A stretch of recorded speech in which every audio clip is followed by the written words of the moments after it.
Bonjour Monsieur Lionel Véron. On entend beaucoup dire qu'après le Covid-19, le monde ne sera plus comme avant.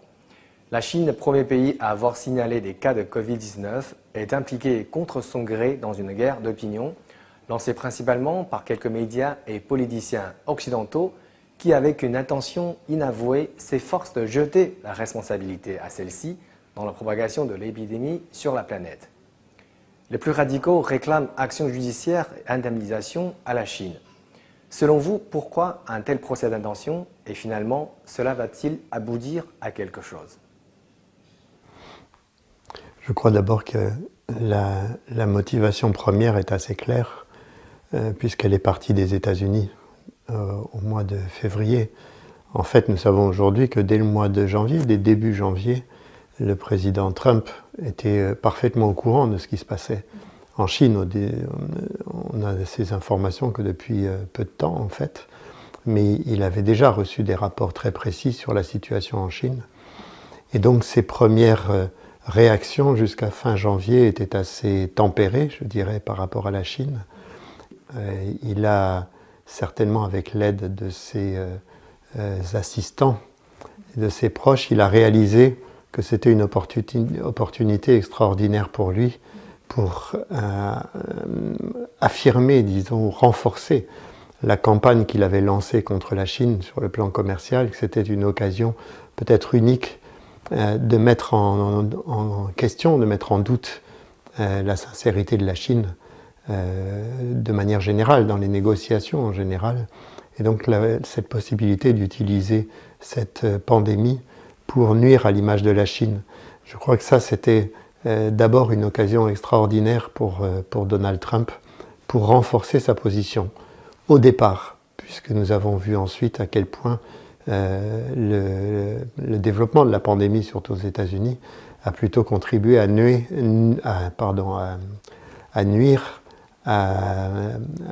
disons, à la crédibilité de Donald Trump et de son administration. Donc le problème est surtout que, comme c'est souvent le cas sur les grands dossiers internationaux, un certain nombre de pays ont immédiatement décidé de suivre la position de Donald Trump, notamment ce que l'on appelle les Five Eyes, c'est-à-dire les alliés traditionnels, Australie, Nouvelle-Zélande, Royaume-Uni, ont choisi de s'aligner sur la position de Trump. Et ensuite, quelques pays européens ont commencé également à se manifester avec beaucoup plus de prudence, disons, mais en tout cas à tout de même enfourcher le cheval de la demande d'information, d'enquête, pas d'indemnisation. Il faut rappeler que les Européens, à ma connaissance en tout cas, n'ont jamais demandé d'indemnisation, mais ils ont demandé une enquête sérieuse. Donc c'était le point de départ d'une nouvelle campagne après la campagne commerciale qui avait duré quand même quasiment depuis son arrivée au pouvoir. C'était le point de départ d'une nouvelle campagne qui allait en fait être relativement efficace pendant quelque temps. Après avoir compris la dangerosité du nouveau coronavirus, la gestion de l'épidémie en Chine s'est montrée parmi les plus efficaces. Mais des mesures comme le confinement, le port obligatoire de masques et le recours à la technologie de traçabilité ont été largement critiquées dans les pays occidentaux qui plus tard ont eux-mêmes imposé des mesures similaires. Comment expliquez-vous cette incohérence? Je pense qu'il y a deux motivations. La première, et ça nous l'avons vu très rapidement, c'est le manque total d'adaptation des systèmes de santé. Je parle des Européens en particulier, plus davantage que des Américains ici, mais nous avons vu que les services de santé, le système de santé européen était largement démuni face à ce type de pandémie qui n'avait pas été prévu, pas envisagé, et pour lesquels il était difficile de faire face brutalement, je dirais. Donc ça, je crois que c'est la première raison pour laquelle, effectivement, il y a eu des critiques qui ont été formulées contre la Chine, contre l'approche chinoise, etc. Nous avons vu les critiques qui ont été formulées même sur les masques en Chine, quand on a lié ça en fait au régime politique, en disant le régime politique chinois, parce que c'est un système de parti unique, est capable d'imposer les masques. Nous avons vu les drones, où la presse européenne a critiqué la Chine pour l'usage des drones, alors que 2 mois plus tard, en France en particulier, nous allions faire la même chose. Donc je crois qu'il y a à la fois la stupéfaction devant l'incapacité à faire face à un phénomène nouveau. Et la deuxième chose, et là c'est davantage en lien avec les médias, c'est la dimension idéologique, puisque dès le départ, dès les premières mesures qui ont été prises en Chine, nous avons vu la presse européenne en particulier, mais aussi américaine, attaquer de front le système politique chinois au motif qu'il était capable d'imposer aux citoyens un certain nombre de règles parce qu'il était parti unique, parce que la Chine n'était pas une démocratie, etc., etc. Alors qu'en réalité, quelques mois plus tard, nous avons choisi d'adopter les mêmes mesures alors que nous sommes, nous, des démocraties parlementaires. Donc je crois qu'il y a une dimension idéologique qui est très forte dans les médias et qui, évidemment, s'est renforcée au fil des autres campagnes en dehors de la pandémie. Nous avons vu sur le Xinjiang, etc. Si l'on fait le bilan global jusqu'à aujourd'hui de la gestion du Covid-19, parmi tous les pays les plus touchés, il est difficile de nier que la Chine a fait un très bon travail, voire l'un des meilleurs. Et les Chinois l'attribuent beaucoup à son système politique et à la direction du Parti communiste chinois. Pourtant, nous n'entendons quasiment jamais d'éloges sur la Chine. On dirait que saluer l'action du gouvernement chinois et du PCC est un des tabous pour les médias occidentaux. Est-ce vrai et pourquoi ? Je crois qu'il faut prendre du recul par rapport à la question de la pandémie sur ces questions-là. C'est-à-dire qu'en réalité, et nous l'avons vu avec la décision de l'Union européenne l'année dernière, où l'on a déclaré la Chine rivale systémique, aujourd'hui nous sommes dans un conflit idéologique entre l'Europe, les États-Unis et la Chine. C'est-à-dire que nous sommes dans une compétition, je dirais, pour l'influence globale, l'influence mondiale, et nous avons une incapacité aujourd'hui à reconnaître que le pays qui est devenu la deuxième puissance mondiale soit dirigé par un parti communiste. Je crois qu'il faut remonter dans la psychanalyse des dirigeants occidentaux, européens comme américains. C'est impossible de reconnaître aujourd'hui qu'un système politique qui a toujours été critiqué, attaqué, dénoncé, comme étant parfaitement incapable d'assurer la stabilité et le développement de ses citoyens, on l'a vu avec l'Union soviétique, soit aujourd'hui ait été capable après 40 ans d'amener son pays au niveau de deuxième puissance économique mondiale. Je crois qu'en réalité, il faut sortir de la question de la pandémie, des petits dossiers, pour revenir à cette question qui est très profonde et qui est cette opposition entre systèmes politiques et qui fait que jamais, à mon avis, jamais des dirigeants européens et certainement encore moins américains ne reconnaîtront que la Chine a pu faire des choses positives, a pu avoir une politique positive dans tel ou tel domaine, qu'il s'agisse de la pandémie ou qu'il s'agisse de politique économique ou d'autres domaines. Nous sommes dans une véritable rivalité idéologique aujourd'hui. Aux États-Unis, en raison des actions anti-chinoises en série orchestrées par l'administration Trump, il y a désormais un sentiment de rancune, d'hostilité et parfois de haine envers la Chine et les Chinois. En France, constatez-vous un phénomène similaire? Si oui, pensez-vous que ce ressentiment est justifié et cette tendance serait-elle renversée? Tout d'abord, sur la question de l'hostilité, oui, il y a aujourd'hui, à l'évidence, une hostilité qui s'est développée en France par rapport à la Chine et plus largement aux Chinois. Et je dis plus largement parce que ça touche aussi les Chinois qui vivent à l'étranger.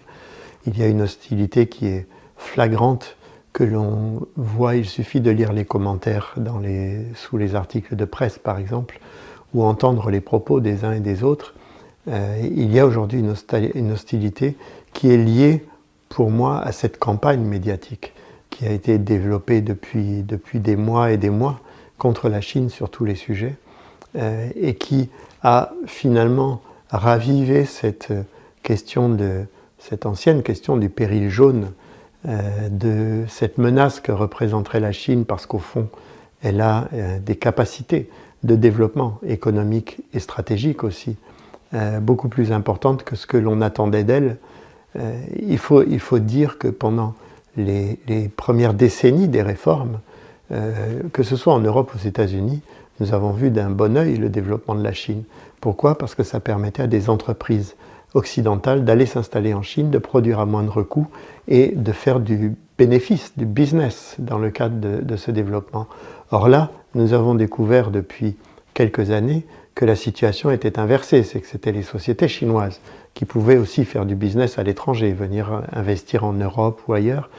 Et donc, en réalité, il y a ce sentiment aujourd'hui de menace, entre guillemets, qui touche les opinions publiques européennes et encore plus américaines, parce que l'opinion publique américaine est encore moins éduquée et moins informée que les opinions publiques européennes. Le niveau de connaissance générale de l'opinion publique américaine est quand même extrêmement faible, et en particulier vis-à-vis de la Chine. Et en plus, dans le cas des États-Unis, il y a la dimension religieuse qui joue, la Chine étant un État communiste, donc athée, face à un pays qui est quand même extrêmement religieux.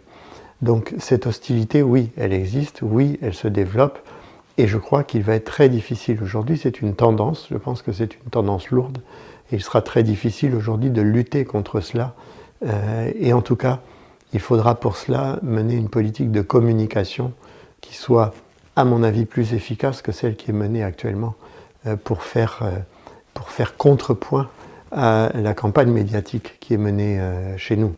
Le Covid-19 n'est pas encore vaincu et sa menace persiste sur notre planète. Quelle est pour vous la leçon la plus importante à tirer de cette pandémie inédite? Je crois qu'il y a un constat et une leçon qui vont ensemble. Le constat, c'est que lorsque la planète se trouve dans une situation particulièrement grave, chacun décide de se protéger lui-même et de travailler pour lui-même. Je crois que c'est la première leçon, et en particulier évidemment pour les Européens. Nous avons vu dans l'Union européenne, chacun pour soi, une absence totale de coordination, alors que nous sommes censés être une Union européenne. Et donc il y a toujours un repli sur soi face à une menace extérieure de ce type, et surtout une menace que l'on ne maîtrise pas, que l'on ne comprend pas. Donc je crois que ça c'est le premier constat, c'est à quel point la notion de solidarité est très fragile dans l'ordre international. Ça c'est la première chose. Maintenant, en termes de leçons, je pense qu'il en découle précisément que la principale leçon que l'on devrait tirer de cette pandémie, c'est la nécessité de faire front ensemble à des menaces sanitaires comme aux menaces climatiques, parce que finalement, nous parlons beaucoup de la collaboration, de la coopération sur les questions climatiques et environnementales, mais jusqu'à présent, nous n'avons pas parlé de coopération sur le plan sanitaire pour faire face à des menaces qui vont être nécessairement de plus en plus importantes de ce type, comme la pandémie du Covid-19, et pour lesquelles, comme dans les enjeux climatiques, un pays, une nation ne pourra plus lutter seul contre ces fléaux-là. Je crois que ça, c'est la leçon principale, c'est que en dehors de ces questions climatiques, il doit y avoir une priorité qui soit donnée aujourd'hui sérieusement aux crises sanitaires. Et en réalité, jusqu'à présent, je crois que si cette priorité n'a pas été donnée aux crises sanitaires, c'est que très souvent, elles ne nous touchaient que très marginalement en réalité. Nous l'avons vu avec le SRAS, nous l'avons vu avec des phénomènes comme Ebola. C'était des phénomènes de pays en voie de développement. C'était des phénomènes qui touchaient essentiellement des pays en voie de développement. C'est la première fois que nous sommes confrontés directement, en Europe comme aux États-Unis, à une véritable menace sanitaire. Et donc, c'est la première fois que nous allons ouvrir les yeux sur le fait qu'il ne suffit pas de regarder derrière un écran de télévision des gens mourir d'Ebola en Afrique, mais que ça peut arriver chez nous aussi. Et que donc, il faut prendre des mesures qui soient des mesures de solidarité internationale et pas seulement nationale.